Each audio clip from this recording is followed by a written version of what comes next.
के 4th chapter का part 9, जिसके अंतर्गत हम क्या पढ़ने वाले हैं, कॉर्डेटा के उपसंघ के बारे में। इससे पहले हमने क्या देख लिया कि कॉर्डेटा की क्या क्या क्वालिटीज होते हैं, फीचर्स होते हैं, क्या उसके ऐसे लक्षण होते हैं कि उन प्राणियों को कॉर्डेटा संघ में रखा गया। आज हम देख रहे हैं कॉर्डेटा के उपसंघ के बारे में, यानी कि और कौन कौन से जो संघ हैं वो कॉर्डेटा के अंतर्गत आते हैं। तो चलिए स्टार्ट करते हैं। आप सब रेडी हैं? ये लीजिए, तो आप देख रहे हैं कॉर्डेटा उपसंघ। इसके अंदर जो संघ है वो कौन सा है, यूरोकॉर्डेटा। यूरोकॉर्डेटा को हम प्रोटोकॉर्डेटा भी कहते हैं। ये समुद्री प्राणी होते हैं, यानी कि प्राय ये कैसे होते हैं, समुद्र में रहने वाले जीव होते हैं। इन जंतुओं में पृष्ठरज्जु जो है वो केवल लार्वा की पूंछ में पाई जाती है। यानी कि जब हम पृष्ठरज्जु के बारे में बात करें कॉर्डेटा के उपसंघ जिसमें हम यूरोकॉर्डेटा पढ़ रहे हैं, तो यहाँ पर जो उनका लार्वा होगा, लार्वा कौन सी होती है अवस्था, यानी कि परिवर्तन की अप्रत्यक्ष अवस्था जो होती है वो कहलाती है लार्वा। तो लार्वा की जो पूंछ है यानी कि जो टेल है उसमें क्या पाई जाएगी, पृष्ठरज्जु पाई जाएगी। इसी कारण से इस वाले संघ को हम क्या बोलते हैं, यूरोकॉर्डेटा कहते हैं। इसके एग्जाम्पल है एसिडिया, सेल्फा और डोलिओलम। ये है हमारा जो डायग्राम दिख रहा है वो एसिडिया का डायग्राम है। इसी के साथ हम दूसरे उपसंघ के बारे में देख रहे हैं, सेफेलोकॉर्डेटा। ये भी समुद्री प्राणी होते हैं, इनको भी हम प्रोटोकॉर्डेटा कहते हैं।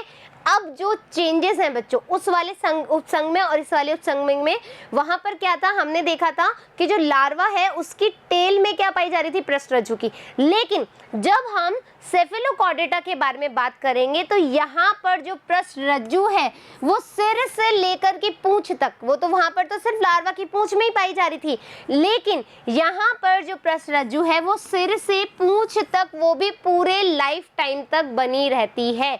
आया समझ में दोनों उपसंघ में डिफरेंस?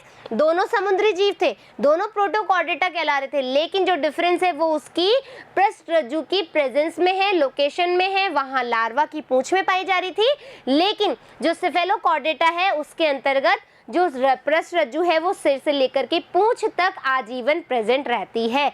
अब इसके एग्जाम्पल हम सोचेंगे तो एम्फिओक्सिस है जो कि ब्रैंकियोस्टोमा के अंतर्गत आता है। ठीक है, फिर हम देख रहे हैं वर्टिब्रेटा। ये भी उपसंघ है किसका, कॉर्डेटा का। लेकिन इस वर्टिब्रेटा के भी कुछ लक्षणों के आधार पर इनको हम निम्न कहते हैं, निम्न वर्गों में क्या कर रहे हैं, बांट रहे हैं, विभेदित कर रहे हैं, विभाजित कर रहे हैं। जैसे कि हमने बोला अनैथोस्टोमेटा या फिर नैथोस्टोमेटा। अब आप ये सोच रहे होंगे कि कैसे हमें याद होगा।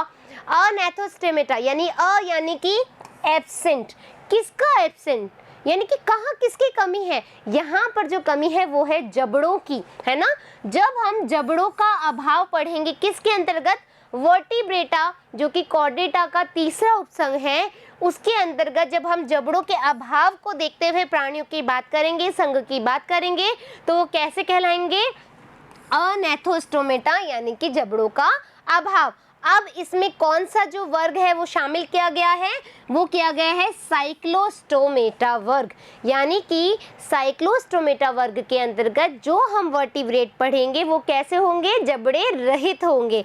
इसी तरीके से जब हम नैथोस्टोमेटा में जाएंगे, यानी कि जबड़े जहां पर प्रेजेंट होंगे, उपस्थित होंगे, तो हम देखेंगे जो पिसज वर्ग है और एक है टेट्रापोडा, यानी पिसज वर्ग, यानी कि जहां पर ये देखो बच्चों, पीसज यानी कि पंख, प और प, यानी कि याद रहेगा ना, पी से पिसज और पी से पंख यदि उपस्थित हैं तो वो जो जबड़े वाले तो हैं लेकिन उनमें क्या है, पंख प्रेजेंट है। ऐसे वर्टिब्रेटा के प्राणी या कॉर्डेटा का जो उपसंघ है वर्टिब्रेटा, उसके अंतर्गत कौन सा वर्ग आ रहा है, जो कि जबड़े के सहित है लेकिन उनमें क्या पाया जा रहा है, पंख पाया जा रहा है। ऐसे कौन से कहलाएंगे, पिसज कहलाएंगे। और इनके अंतर्गत कौन कौन से वर्ग आ रहे हैं, कॉन्ड्रिक्विथिस और ऑस्ट्रिक्विथिस, कॉन्ड्रिक्विथिस एवं ऑस्ट्रिक्विथिस। ठीक है, ये क्विथिस तो क्या है, कॉमन है, तो ये याद रहेगा। आपको क्या याद रखना है आगे से, कॉन्ड्री और ऑस्ट्री लर्न करना है। ठीक है, फिर हम देखेंगे टेट्रापोडा। देखो टेट्रा यानी कि 4 होता है, याद है। पोड़ा, पोड़ा को हम क्या कह सकते हैं, पैर यानी पाद जो गमन करने के लिए आवश्यक होते हैं। तो ये क्या बोल रहा है, चतुष्पाद, यानी कि यहाँ पर जो प्रेजेंस है, जबड़ा तो है, इसके अलावा यहाँ पर पैर उपस्थित है गमन करने के लिए। तो इसके अंतर्गत जो भी वर्ग आ रहे हैं वो कौन कौन से आ रहे हैं, एम्फीबिया, रेप्टिलिया, एवेज और मैमिलिया। ये समझ में आ गया आपको मैंने किस तरीके से डिवाइड किया है, किस तरीके से डिस्क्राइब किया है, चीज़ें क्लियर है सभी जगह। यानी कि पहले हमने वर्टिब्रेटा को 2 भागों में बांटा, एक तो जो जबड़ा रहित है, ठीक है, और दूसरा जबड़ा सहित है। फिर जबड़ा रहित में हमने एक देखा साइक्लोस्टोमेटा, फिर हमने जो जबड़ा सहित है यानी उपस्थिति है उसको 2 भागों में बांटा, जिसमें कि एक में पंख है और एक में क्या है, पाद है यानी कि पैर है। फिर इसको जो पंख वाले हैं वो कॉन्ड्रिक्थिस और ऑस्ट्रिक्थिस हैं। इसके अलावा एम्फीबिया, रेप्टिलिया, एविस, मैमिलिया, जिनके पास 4 पैर भी है और जबड़ा भी है। अब तो क्लियर हो ही गया होगा, है ना। आगे चले, फिर वर्ग हम पढ़ रहे हैं साइक्लोस्टोमेटा।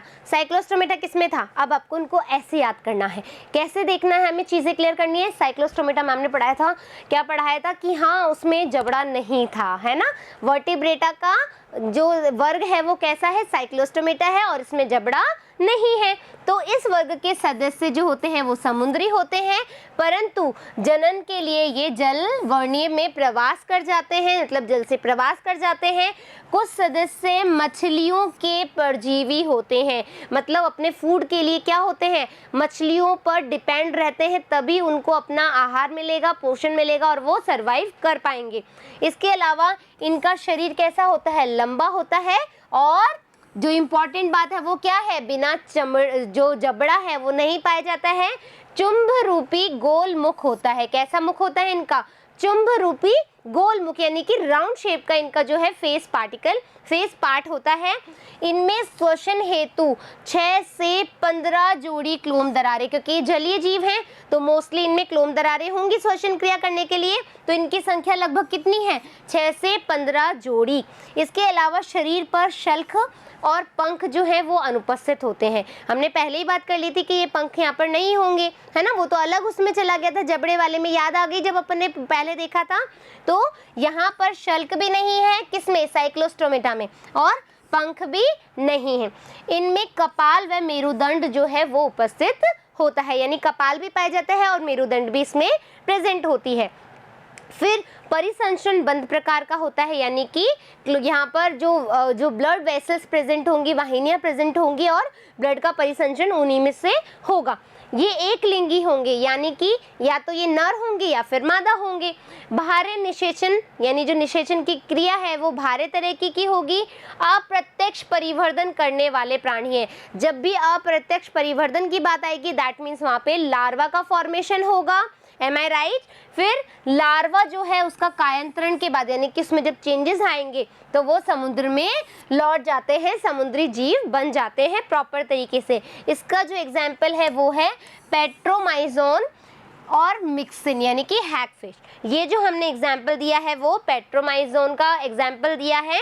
ये देखो इनका जो मुख है वो जबड़े रहित है और गोल शेप्ड बेसिकली होता है, कपाल पाया जाता है, मेरुदंड होता है।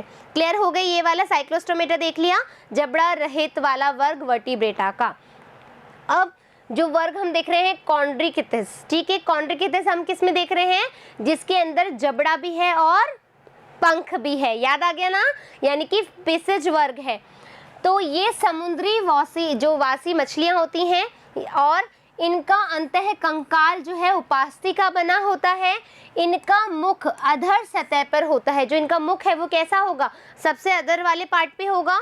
इनमें श्वसन हेतु 5 से 7, वहाँ से हमने 6 से 8 जोड़ी क्लोम दरारें पड़ी थी, यहाँ पर 5 से 7 जोड़ी क्लोम दरारें लगभग पाई जाती है और ये ऑपरकुलम से ढकी हुई नहीं होती है, यानी कि जो ऑपरकुलम होता है वो यहाँ पर एब्सेंट रहता है। इनकी त्वचा दृढ़ होती है, यानी कि बहुत ज़्यादा रिजिड होती है, पट्टम शल्क युक्त होती है। इनके अलावा इनके जो जबड़े हैं, क्योंकि जबड़े तो पाए जाएंगे, है ना, तो इनके जो जबड़े हैं वो कैसे हैं, बहुत ज़्यादा पावरफुल है और इनके दांत जो है पीछे की तरफ मुड़े हुए होते हैं।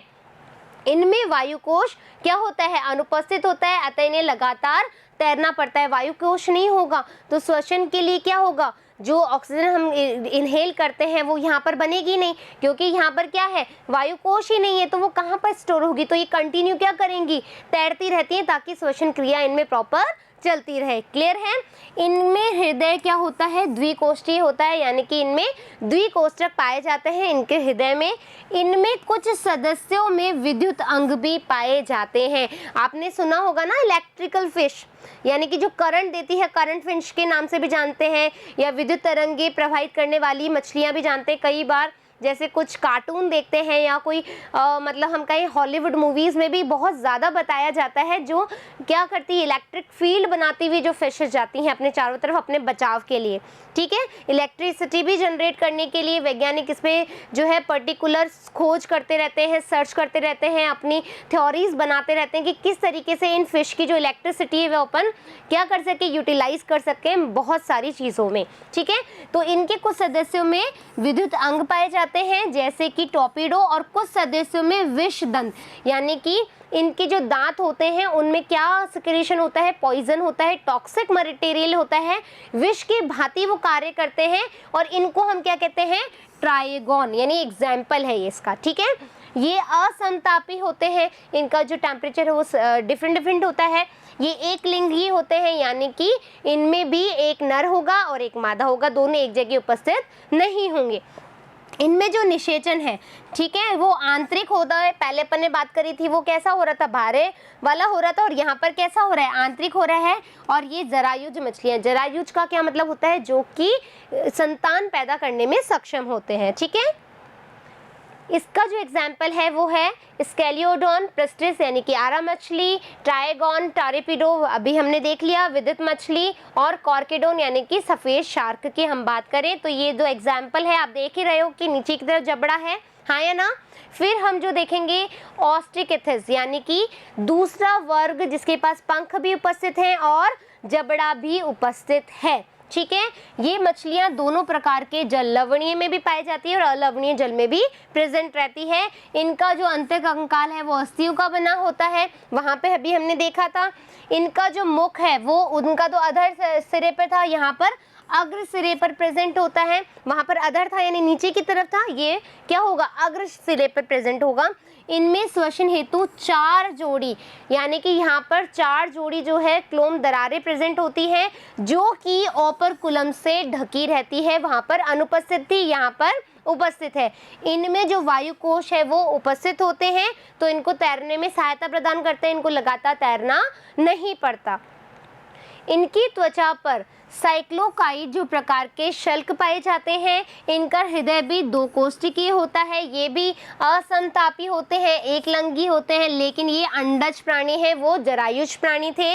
इनमें भारी निषेचन होता है और प्रत्यक्ष परिवर्धन होता है, दैट मीन्स यहाँ पे लार्वा का फॉर्मेशन नहीं होगा। इसका जो उदाहरण है वो है ऑस्कोसिटस यानी उड़न मछली, हिप्पोकैम्पस, लैम्बियो, कतला, एक्वेरियम बेटा, फाइटिंग फिश आदि। ठीक है, तो इस तरीके से हमने क्या देखा, आज हमने देखा कि जो कॉर्डेटा के उपसंघ है उसमें भी हमने 3 संघ पढ़े। ठीक है, यूकॉर्डेटा, और फिर हमने देखा था सेफेलोटा, फिर हमने देखा हमारा वर्टिब्रेटा, वर्टिब्रेटा में भी हमने उपसंघों की बात करी जो कि जबड़े सहित था, जबड़े रहित था। फिर हमने देखा पंख उपस्थित है, फिर हमने देखा पाद उपस्थित है। तो पंख वाले तक जो हमने हैं वो कंप्लीट कर लिए। जो हम नेक्स्ट पार्ट में देखेंगे उसमें हम देखेंगे कि किस तरीके से जो उभयचर है वो अपनी क्रियाएं करते हैं, क्या उनमें अन्य फीचर्स होते हैं। ठीक है बच्चों, फिर मिलेंगे नेक्स्ट पार्ट के साथ में, बट यहाँ तक की नोट्स हमें प्रिपेयर करना है। जहाँ नहीं समझ में आ रहा है स्लाइड को पॉज करके देखेंगे और अपने जो कंसेप्ट है वो क्लियर करते रहेंगे। फिर मिलेंगे, धन्यवाद।